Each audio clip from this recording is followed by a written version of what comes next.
Bismillahirrahmanirrahim. Assalamualaikum warahmatullahi wabarakatuh. Halo Bapak dan Ibu Guru PAI yang saya hormati. Ketemu lagi di channel Sahabat Guru PAI. Mari kita bersama meningkatkan kualitas pembelajaran dan karir guru PAI. Baik Bapak Ibu Guru semuanya, di video kali ini kita akan melanjutkan pembahasan kisi-kisi pretest PPG PAI tahun 2022. Indikator nomor 77 disajikan studi kasus atau data atau informasi terkait dengan kehidupan peserta didik lingkungan dan sekolah atau masyarakat.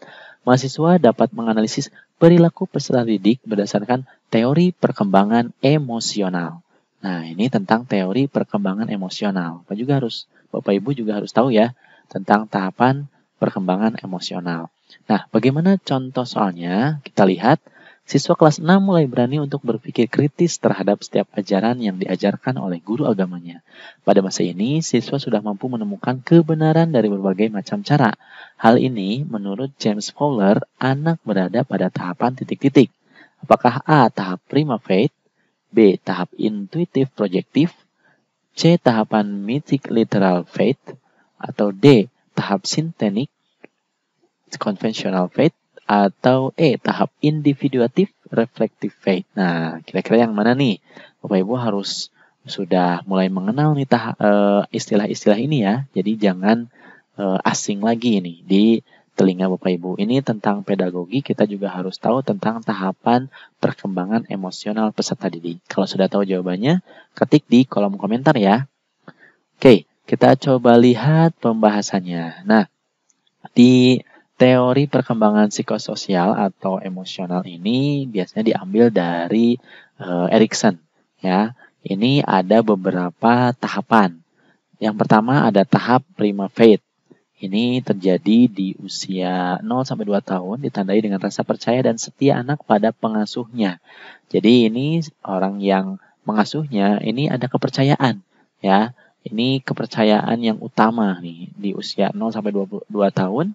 Ya, jika sudah diasuh, ini akan tumbuh kepercayaan kepada yang mengasuhnya, baik itu pengasuh atau orang tuanya, ya, yang setiasa mengasuh. Nah, kemudian selanjutnya di usia 2 sampai 7 tahun itu ada tahap intuitif projektif, ya. Nah, di tahap ini ya anak-anak kepercayaannya bersifat peniruan.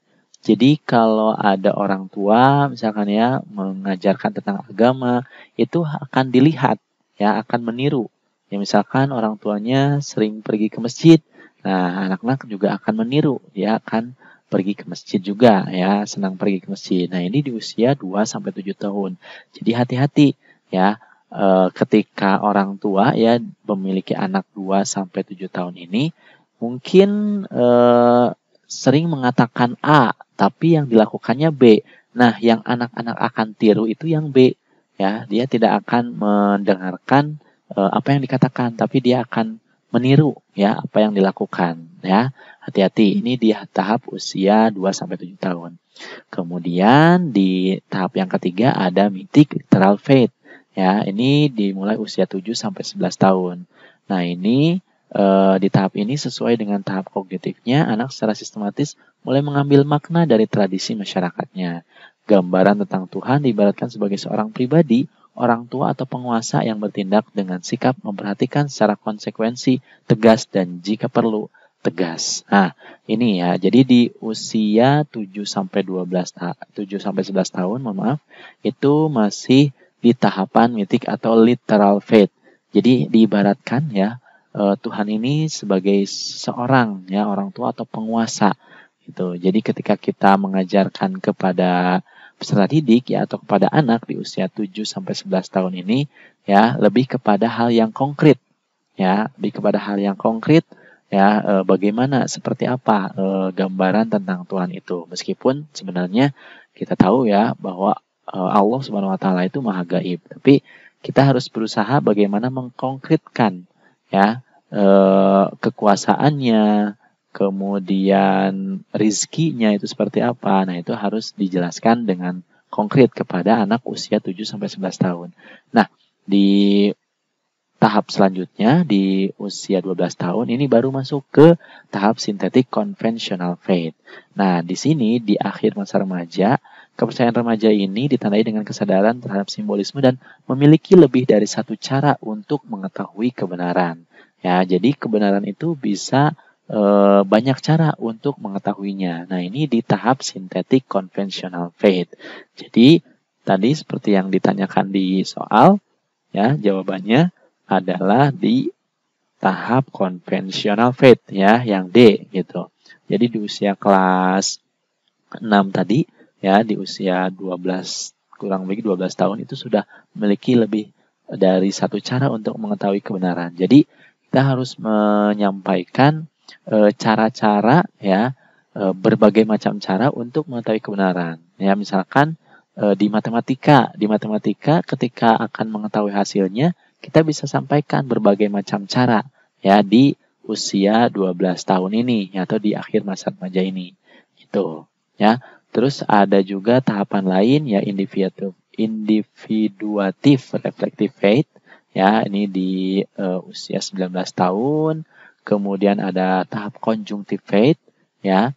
Kemudian ada tahap universalizing faith, ya, ini di tahapan-tahapan berikutnya. Nah, Bapak Ibu silakan bisa di screenshot atau nanti ini, ya, file ini nanti bisa dimiliki juga di grup Bimbel PPG PHI tahun 2022, ya. Jika ingin masuk silakan join di link yang ada di deskripsi. Nah, ini tentang faktor yang mempengaruhi, ya, ini bisa juga dipelajari, ya. Kemudian, nah, ini tambahannya, ini faktor yang mempengaruhinya. Oke, itu ya Bapak Ibu tentang tahapan perkembangan emosional, terutama dalam hal keberagamaan, ya. Baik Bapak Ibu guru PAI semuanya, untuk video kali ini dicukupkan dulu sampai di sini, ya. Untuk kisi-kisi soal dan pembahasan materi berikutnya itu akan disampaikan di video berikutnya. Jadi jangan lupa untuk like dan subscribe video ini supaya Bapak Ibu bisa mendapatkan update video yang terbaru. Terima kasih atas perhatiannya dan mohon maaf jika ada kesalahan. Billahi taufiq wal hidayah. Wassalamualaikum warahmatullahi wabarakatuh.